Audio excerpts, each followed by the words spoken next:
The 1980 Houston Oilers highlight is brought to you by Adolph Coors Company, Golden, Colorado.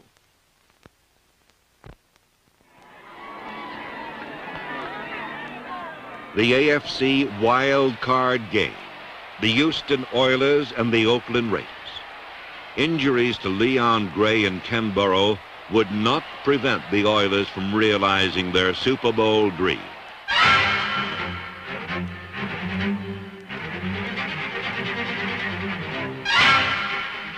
Houston followed its successful pattern, the fluid power of Earl Campbell and the swift efficiency of its defense.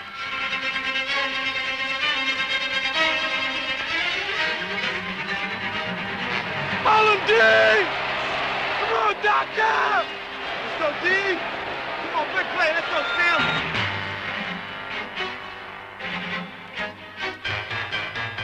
For nearly 3 quarters, the Oilers shut down Oakland's big play offense. One obstacle was left to conquer, the Raiders' defense. For Houston, it proved to be insurmountable.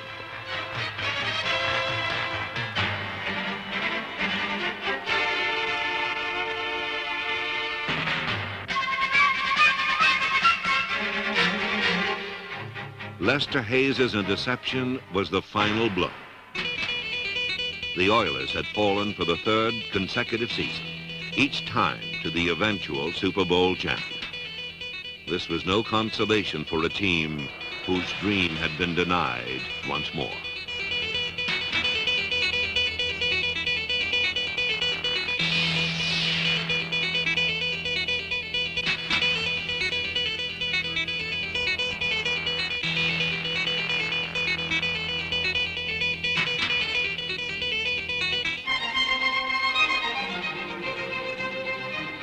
But let's put the Houston Oilers in their proper perspective.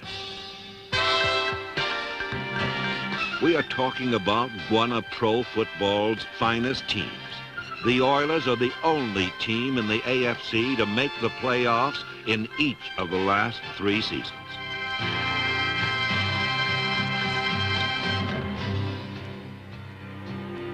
This is a team with the greatest running back in the game today.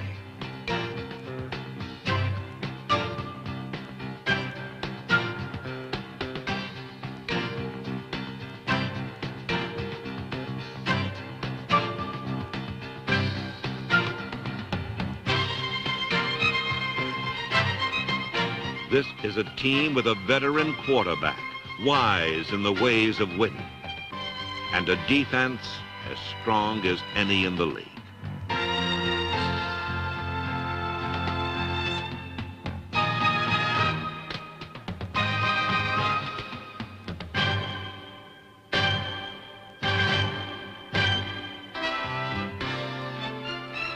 The dream may have been delayed in 1980. But the foundation remains. The challenge in 1981 will be to reach football's summit. New coach Ed Biles welcomes the task. One thing is certain. The Houston Oilers will continue to keep company with the NFL's elite.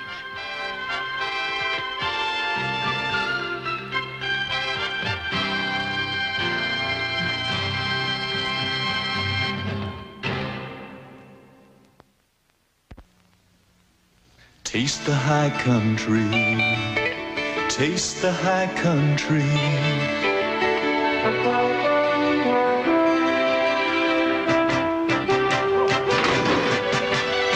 There's a place where a Sunday ride means lightning, thunder, and a rough cowhide, where there's always risk, but there's never fear, and there's just one beer that's brewed up here. Taste the high country.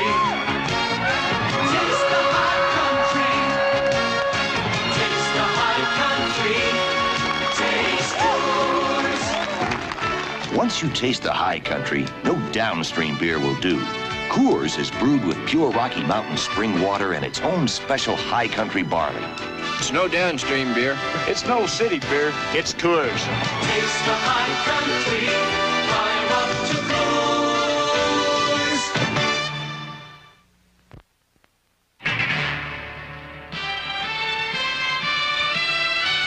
For 3 years, the Oilers have moved comfortably through the NFL's corridors of power. Houston knows what it's like in the league's upper echelons. The strength of our football team is our experience. I feel we've got a lot of experienced players who've been involved in playoffs. They know what it takes to prepare themselves. They know what it takes to win. They know how to win. We've got a lot of people returning on this football team who have been there, both sides of the ball, offensively and defense. I think that's the strength of this football team. It may be a cliche, but it's somehow tougher to win unless you have been there and lost. Experience generates character, and character produces champions. The Oilers have those qualities. They have athletes who know what it takes to win.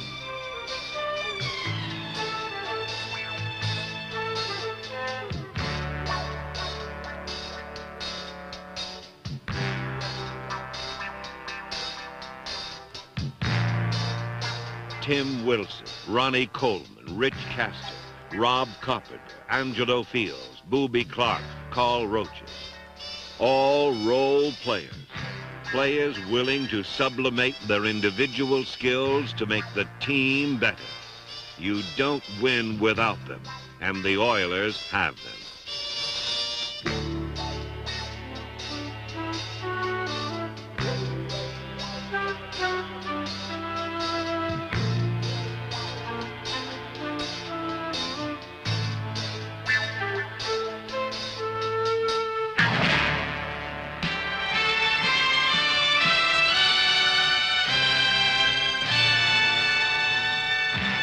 Nowhere is this more evident than on defense.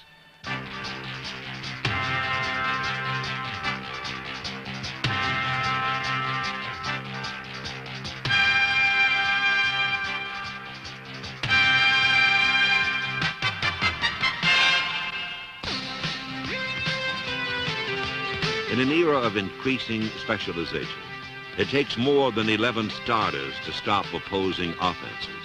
It takes individuals with specific and defined roles. Pass rushers, nickel backs, quick linebackers. Houston has all of them. In the secondary, it's Carter Hartwig. At linebacker, there's Ted Thompson and Darrell Hunt. On the defensive line, number 67, Mike Stensrud and Jesse Baker add their special talents. Baker, number 75, is Houston's designated pass rusher. The man he replaces is Elvin Bethea. But Bethea, number 65, a 13-year pro, can still defense the run with the best. Situation performers are critical to Houston's defensive success, but it doesn't hurt to have an all-pro like number 52, Robert Brazile. Brazile's calling card is his quickness. More often than not, he is as swift as any player on the field.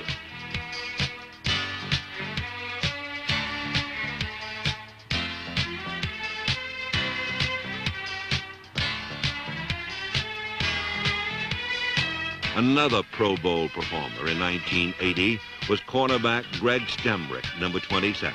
Stemrick is the new breed of defensive back, a smooth athlete capable of shutting down the game's fleet receivers one-on-one.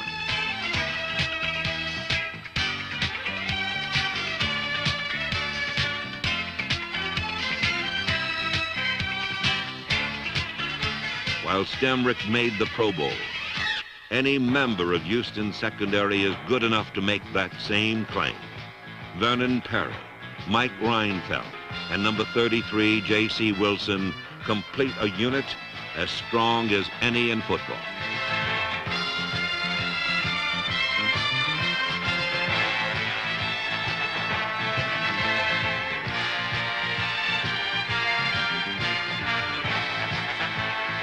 Role players and all-pros are the cutting edge of the Oilers' defense, but the heart and soul is a group of solid veterans. Durable and dependable pros like Greg Bingham, number 54, Ted Washington, Art Stringer, Andy Doris, and Ken Kennard.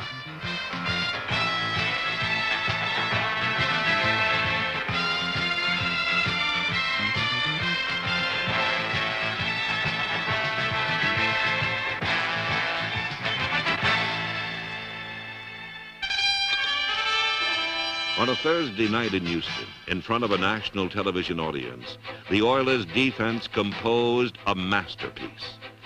The performance came at the expense of the defending Super Bowl champion Pittsburgh Steelers.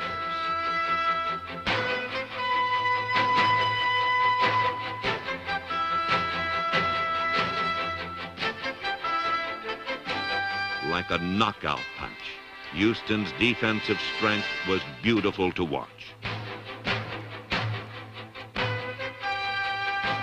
Pittsburgh's explosive offense was so abruptly and so totally brought to its knees that the Steelers themselves were stunned by the flurry.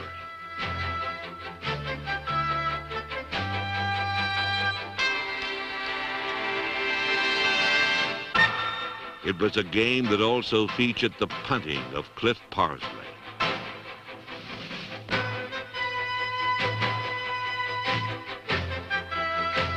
With Parsley dropping punts inside the 5 and the defense squashing the Steelers, Houston's offense had a tough act to follow.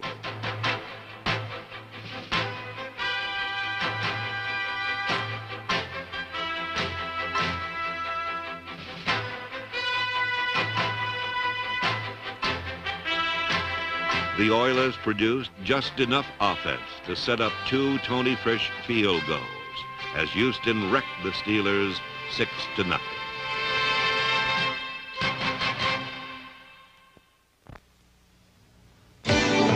Taste the high country. Taste the high country. Once you taste the high country, no downstream beer will do. Coors is brewed with pure Rocky Mountain spring water and its own special high country barley. It's no downstream beer. It's no city beer. It's Coors. Taste the high country. Climb up to Coors.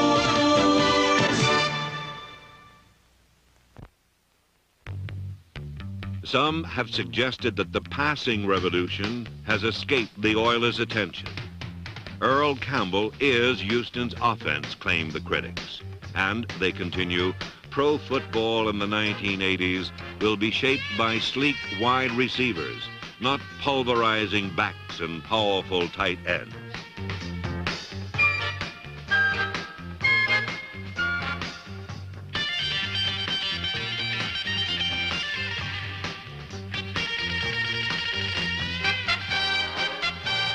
In 1980, this argument had some merit. Houston's passing game, though efficient, was merely an extension of the running game. It did, however, make use of 2 of the NFL's top tight ends, Mike Barber and Dave Casper, number 87.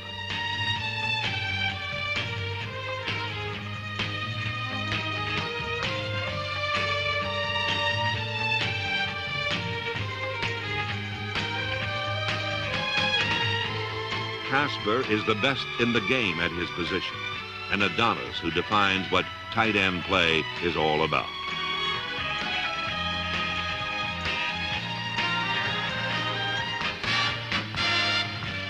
In 1980, Barber, number 86, enjoyed his finest season. His many talents were complemented by a fierce determination.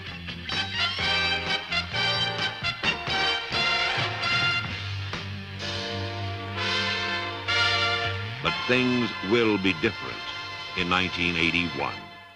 Primarily, we won't be the 2 tight end offense as a basic attack. We'll be going with a 2 running back attack, 1 tight end. Basically, what we're attempting to do is let Earl get the same amount of yardage on fewer carries, but force the defense to concentrate not strictly on Earl, but worry about some of the other people that we have who are good football players. In 1981, the focus of the Oilers' attack will be redirected.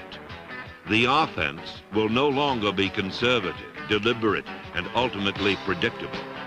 It will be aggressive and adventurous, all because of the passing game. Our thoughts on the passing game this year will be, we'll probably put the ball up in the air more on first down.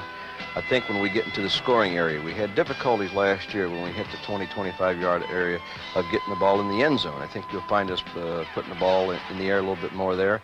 I think we'll be more wide open in that area. Again, trying to put some pressure on the defenses that they have to open up and spread out. With the idea of spreading people out, it's going to force some single coverage on some of our receivers. A basic difference in passing game will be, again, utilization of wide receivers rather than just the tight ends in the passing attack.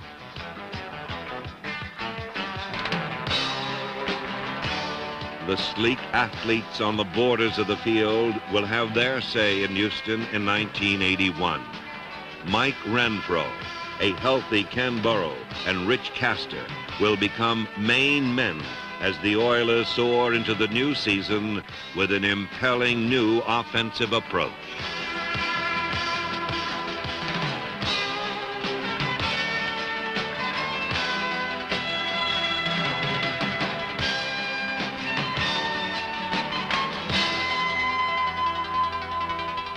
One question remains.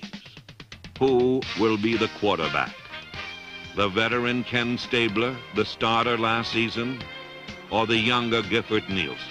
The thing that we have to be concerned about is when is the proper time to make that type of change, or when is the young quarterback ready to replace the veteran quarterback. Stabler has done an outstanding job as a quarterback in this league. He had an off year last year from the standpoint of throwing a number of interceptions. That may have been for many number of reasons, not all his fault. It's going to be interesting from our standpoint to see if the changing of the offense back to more of the things that he has done in the past when he was with another football team, whether this he feels more comfortable with this. Stabler is a competitor, and we feel that he's extremely disappointed in the year last year. We feel that he wants to prove to a lot of people that he is still a great quarterback, that we feel that he is. For 7 years, Stabler quarterbacked a wide-open, dynamic offense that was unafraid to throw at any time. On a Monday night in Houston against the Patriots, Stabler rekindled the fires of the past. In Houston's new-look offense, this flame should burn brightly in 1981.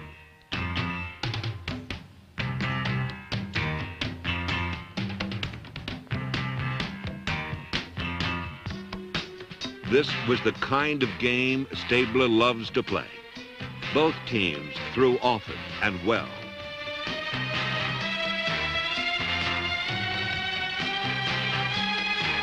But as he has done so often in his career, Stabler confidently took control with his poised precision and a little bit of luck.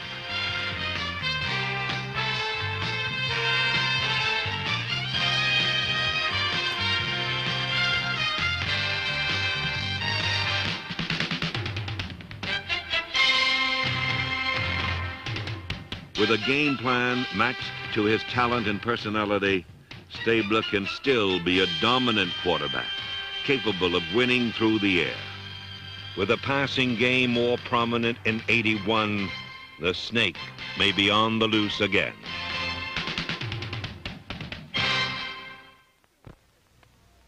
We've been running this river all day, and all they brought is light beer. Did you ever taste light beer? This is Coors Light. It's a surprising taste of Coors Light. Not bad. Comes from pure Rocky Mountain spring water and high country barley. Good. Really good. And a way of brewing that squeezes a lot of the calories out but leaves all the taste in. Guys, I am surprised. Coors Light, the surprise is how good it tastes. Houston's offensive look may change, but there will still be room for number 34.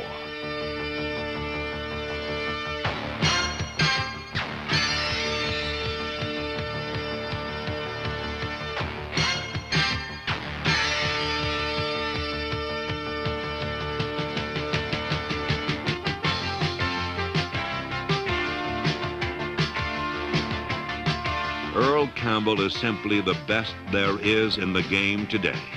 But more than that, Campbell may well be the greatest running back the sport has ever produced. I saw Brown tailing his career, and I think this has got guys as good as Jimmy Brown.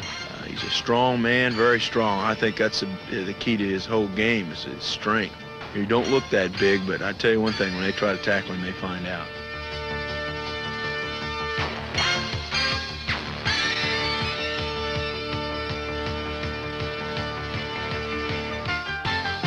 Campbell is truly a man among boys. In pro football's passing revolution, Campbell is the aberration, the one man larger than the revolution.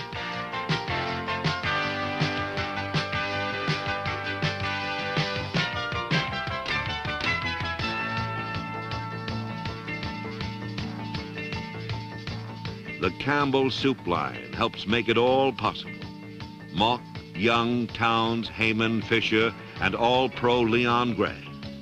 They share a special place in the heart of the man they block for. If you only knew how much I depend on those guys, and they would probably sit here on camera and tell you how much they depend on me. I think if it's anything I ever ask one of them, playing or not, I believe they do it because they know I do the same thing with them. Being able to have a relationship like that with people you play pro football with is great, and I think that's one of the greatest things about sports. I think success is great to me because I enjoy sharing it with other people, and as long as I share it with other people, I think I would always be successful. The Oilers, like their great running back, will continue to be successful. They are a team with talent, experience, and a determination to shape their destiny. I think we'll probably be an aggressive football team. I think rather than avoiding losing philosophy, we're going to be a football team that's going to go out and attempt to win the football game rather than sit back and trying to avoid losing the football game. On the regular season's final Sunday in 1980, the Oilers played the kind of aggressive football that will define their style in 1981.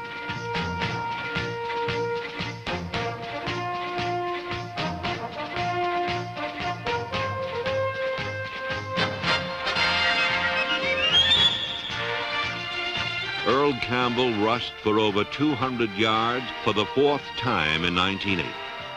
But he was only a part of the plan, not the entire show.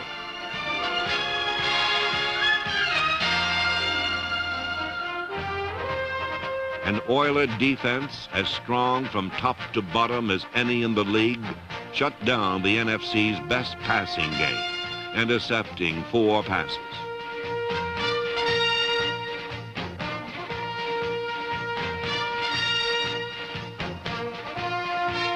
But more importantly, Houston threw the ball and threw it well.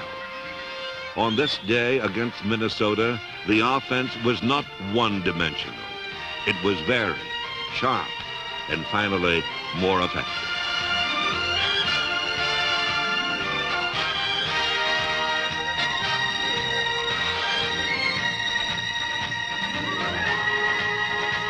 The Oilers played the total game. It was a preview of things to come in 1981. We feel we've got a good football team. Talking and all these type things are extremely easy to do. The only way we can handle those things is what happens when we kick off in September. I feel extremely confident that this football team feels that they have a lot of things still to prove. The proving ground will be the battlefield. But you can count on one thing. When December comes, the Houston Oilers will be among the best in the NFL. Biles inherits a legacy of success, but it's the promise of tomorrow that fuels Houston's championship dream.